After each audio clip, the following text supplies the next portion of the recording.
Adam has some strong opinions about when the frontman changes in a band. Plus, we've got something exciting to share with you about New Year's Eve on this episode of Vegas Rocks, the podcast. Today's episode is sponsored by Vegas Printing, graphic design, small and large format printing, direct mail services, web design, and more. Whether you're holding an open house, need supplies for your trade show booth, or opening a new business, Vegas Printing is your source for all your printing needs. Visit vegasprinting.com today. Hi, welcome to Vegas Rocks, the podcast. I'm Sherry, and this is my co-host, Adam. Hey, everyone. So, I thought we would keep it pretty casual today and have a little conversation about something that we discussed a few weeks ago with some friends. Okay. We're going to go see Geoff Tate from Queensryche. I can't wait. In a few weeks. And that kind of sparked a conversation with some of our friends about a kind of a subject that isn't really a big deal to some people, but it's a big deal to other people. And clearly it's a bit of a big deal to you. Yes. When the frontman changes in a band. Yes. So let's kick it off right away. We mentioned Geoff Tate.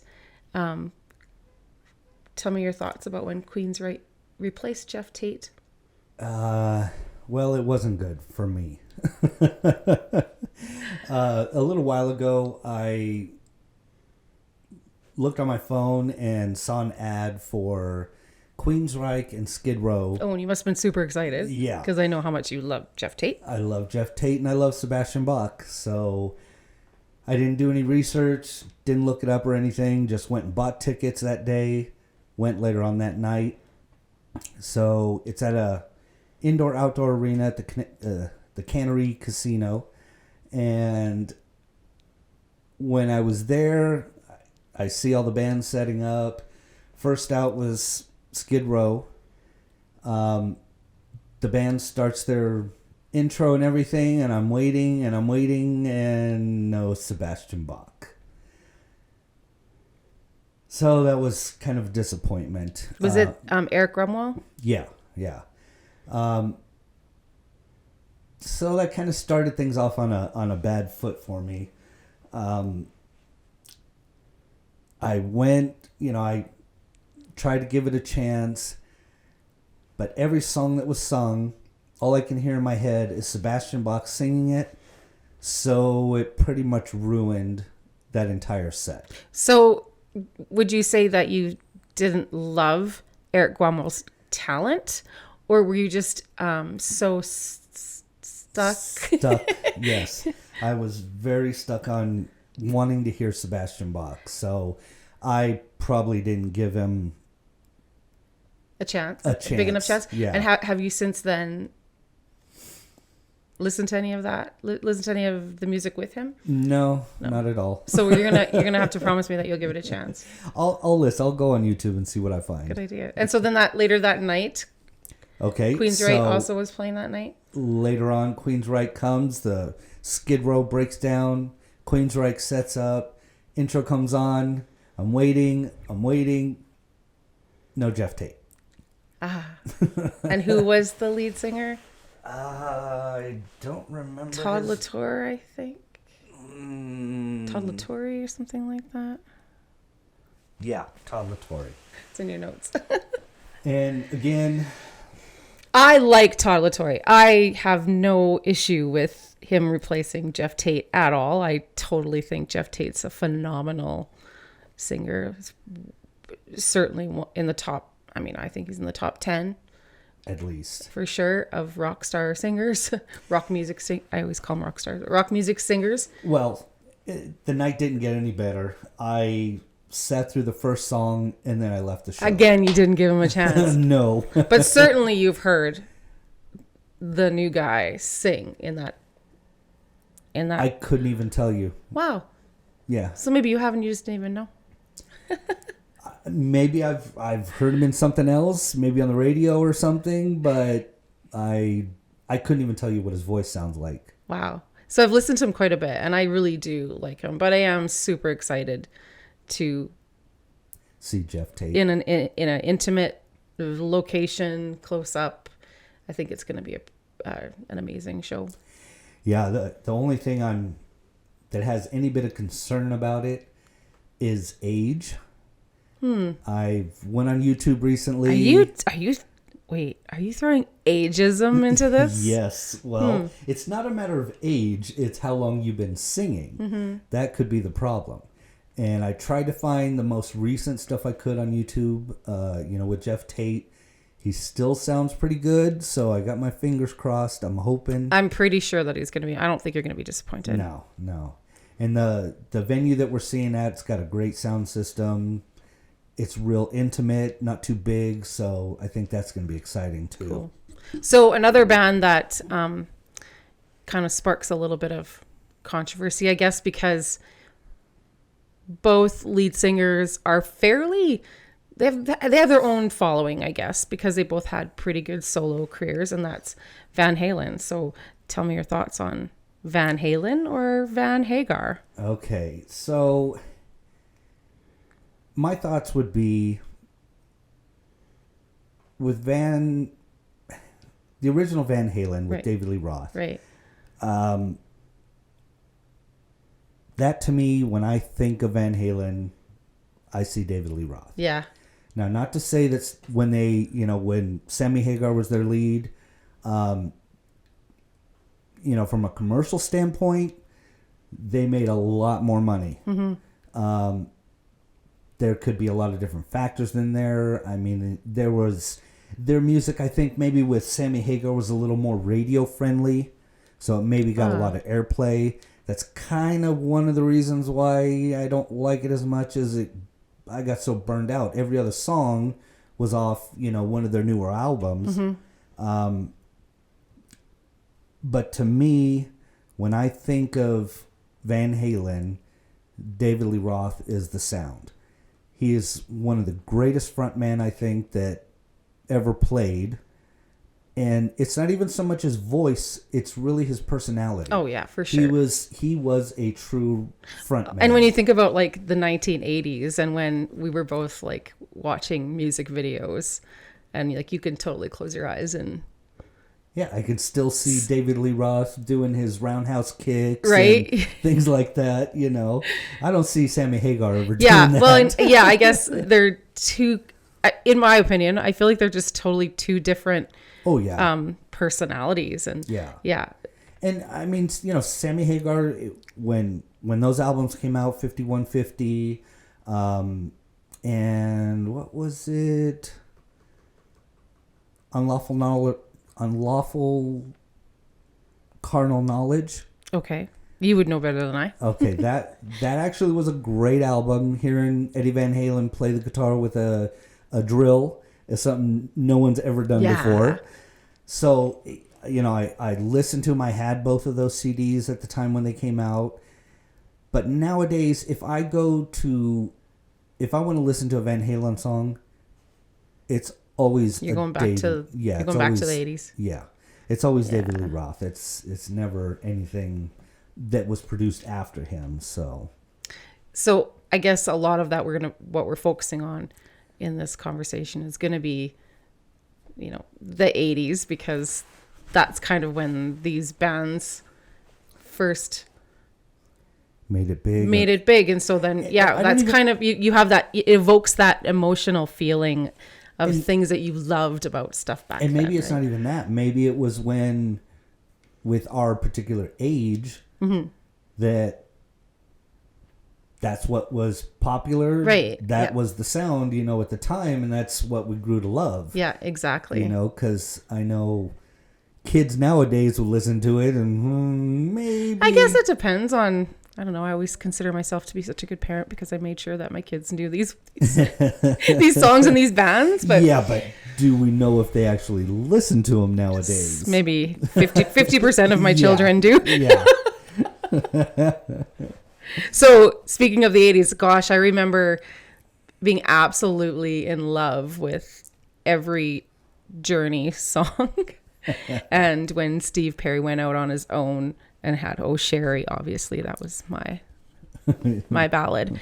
So I think that that's one band that saw pretty good success with, I mean, obviously their whole career as a band, but even with their experimenting of who they had in the lead singer role. I know they had Steve Perry and then they went straight to Steve Augeri.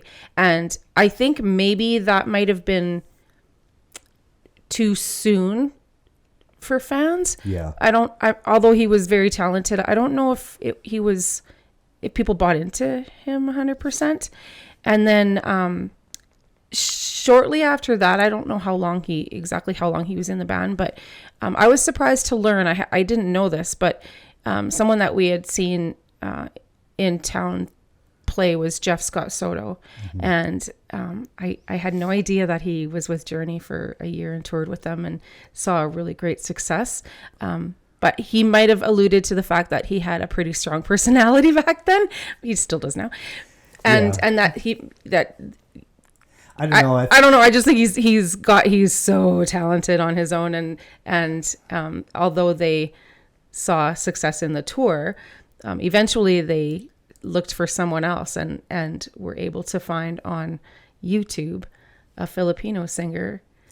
Yeah, but even with Jeff Soto, I mean, after we saw him here in town, I don't see how he ever played with Journey. I mean, not that he can't. I think the personality, he's got way too big a personality to be in Journey. Yeah, you know? I'm so glad that we were able to experience that show and get to know some of his music. And it's been really fun to follow him on social media and see what he's up to.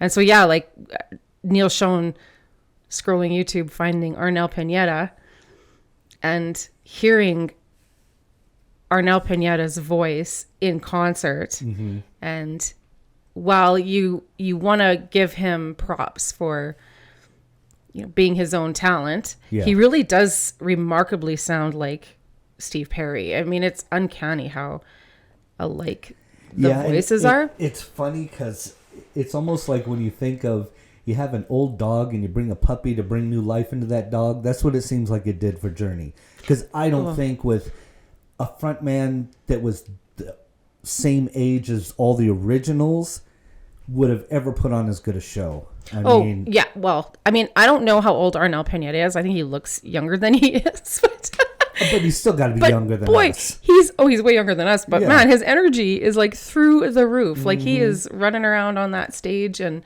giving it all he has. And I mean, I've seen him a couple times and I really enjoyed their show.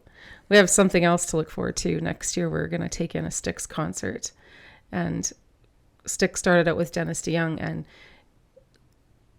very early on in the 80s, I believe, mid 80s, they took on Lawrence Gowan, and Lawrence Gowan was super popular in Canada with Criminal Mind and Strange Animal. He had a couple of really big hits, and he was a solo artist and a keyboardist. And I didn't know that part of Styx. And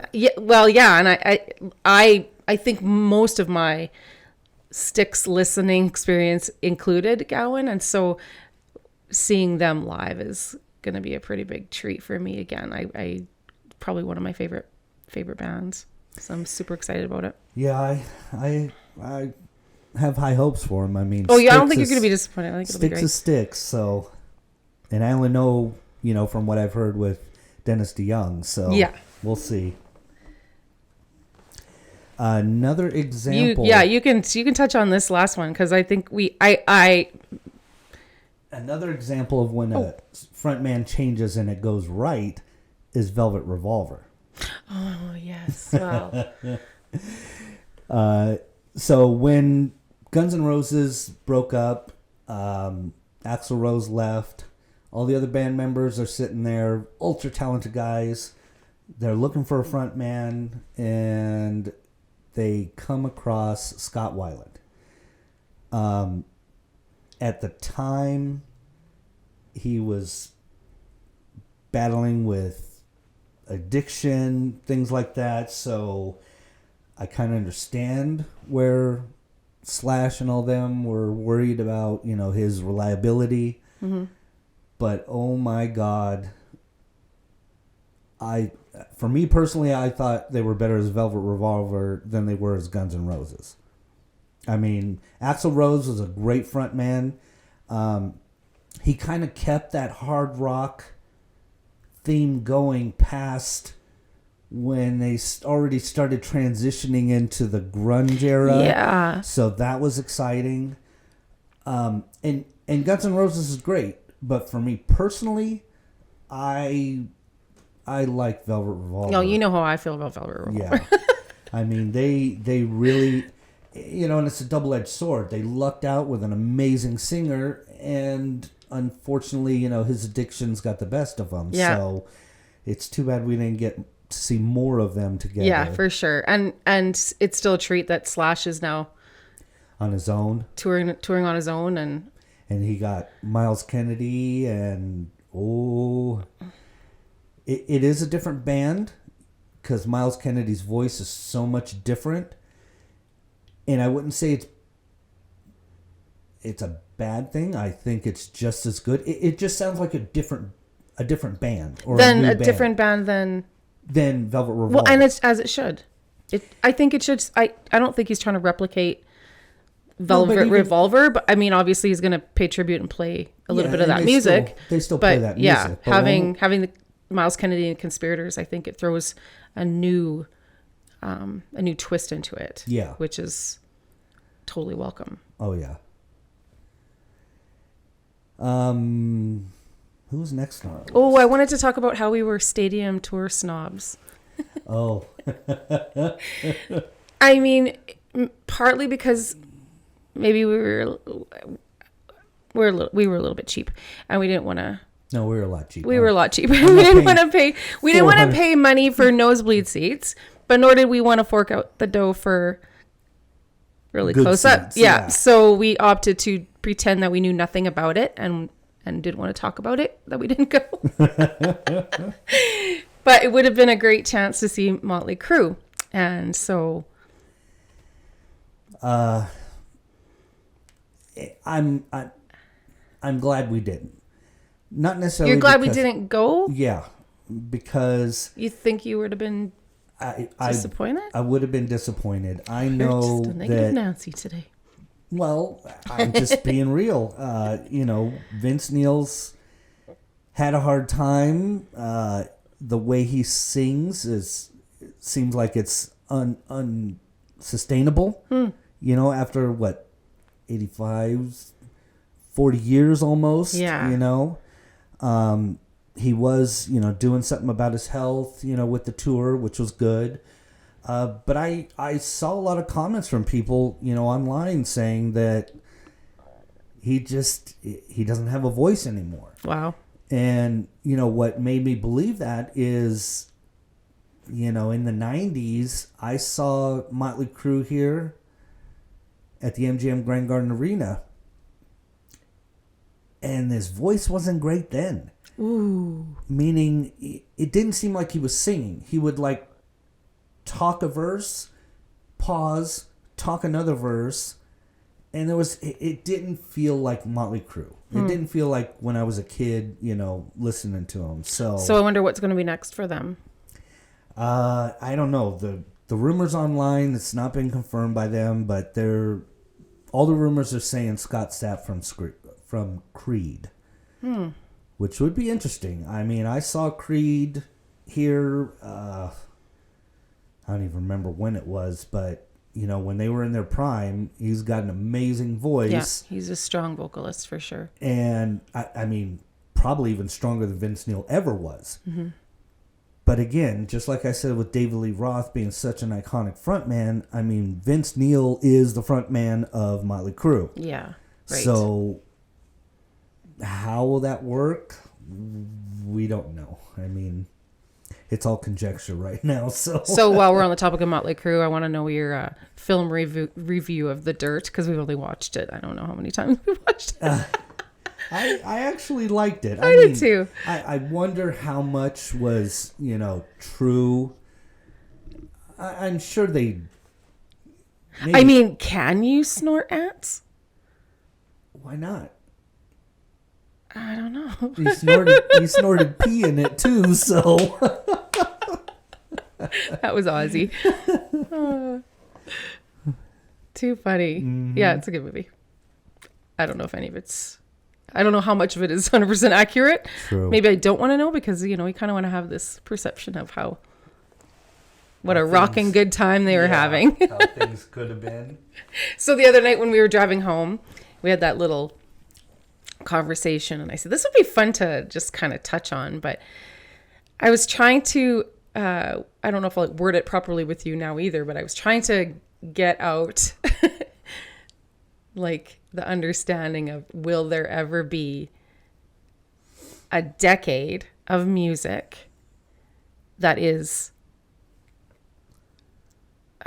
covered by so many bands and has so many original bands touring as the 80s rock scene. Like, I just cannot even think of, I mean, I guess our listening and our experiences, we kind of concentrate a lot on classic rock.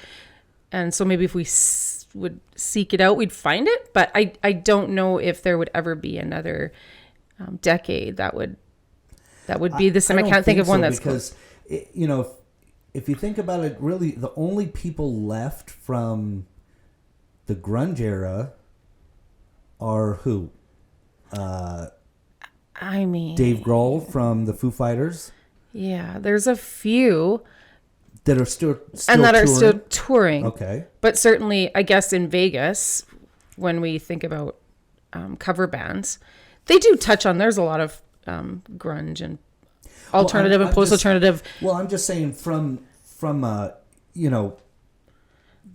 if you want to like do 80s, 90s, 2000s. And not even that. In the 80s, I think that was the end of the rock star ballads and glam rock and hair metal rock. And and after that, I mean, there was great music. There's still talented people making music. I just think it changed when everything else changed with online as well. True. Where I worked when I got out of high school, there was a Tower Records right behind the place I worked. So every Friday I got my paycheck. I was off to Tower Records. What was the new CD? What was, the new tape? Whatever. It's just not like that anymore. So,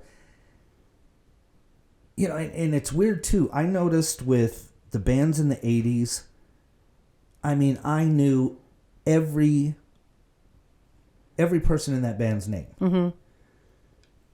Now, I mean, I love Bullet for My Valentine's. I don't know who any of the players are, Which is strange because it would be 10 times easier for you to find that out now. I know.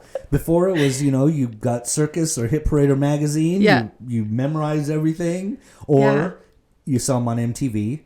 That was, right then, not now. Yeah. So yeah, I don't know. I think it just the business of music changed, and that's why we don't see as much covering of newer music. I mean, even here in Las Vegas, the people that play down in Fremont, there's a group that plays like some classic rock mixed with some modern rock, but even the modern rock isn't too modern, like Alter Ego. They have an 80s station that plays, the kind of poppy rock, like Depeche Mode and things like that. Yeah, but there's not a group that's really dedicated to covering songs after that, like 2000 and on. Well, I think Velvet Elvis does some top 40s, like that's, true. and we tend to not see them as much as we would like to. Yeah, I guess a lot of that music is just not my thing. So yeah. Well, we'll have to experiment because we've seen some pretty good bands recently that, while they are mainly doing covers, I was shocked at how many are producing original music. Yeah, and how exciting that is for them and for fans who are craving some new stuff. We finally get to see the other side of them, the true creativity instead of, and not to say, I mean, it amazes me every time we see a cover band that they can play 20 songs and they know all the guitar parts, or all the drum parts, the bass parts, the lyrics. Talent is crazy. Yeah. So, but to be able to see their creativity in their own work, is doing good. what they truly, what they believe, what they love. Yeah, that's pretty nice. Yeah.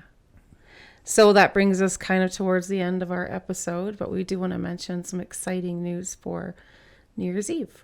Yes, we are going to be sponsoring the New Year's Eve party with Spandex Nation at the Rockstar Bar.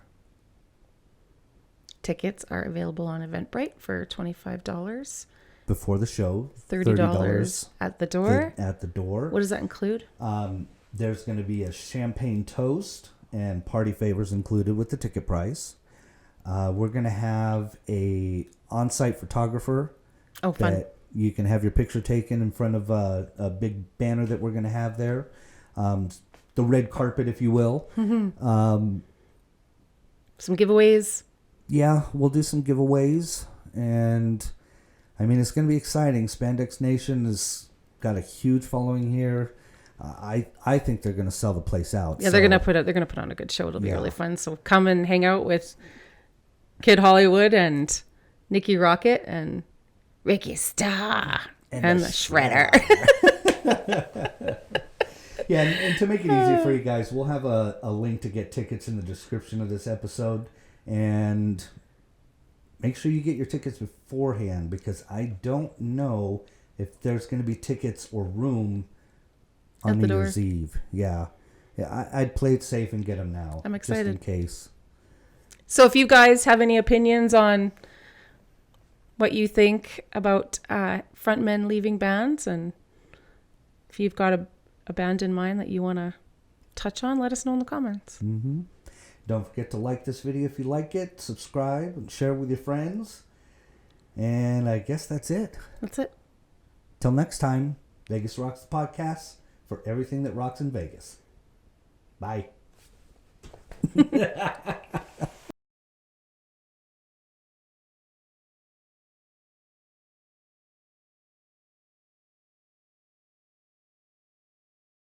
Vegas Rocks the podcast is hosted by Adam and Sherry Martin Del Campo. This has been a Total Design Studios LLC production.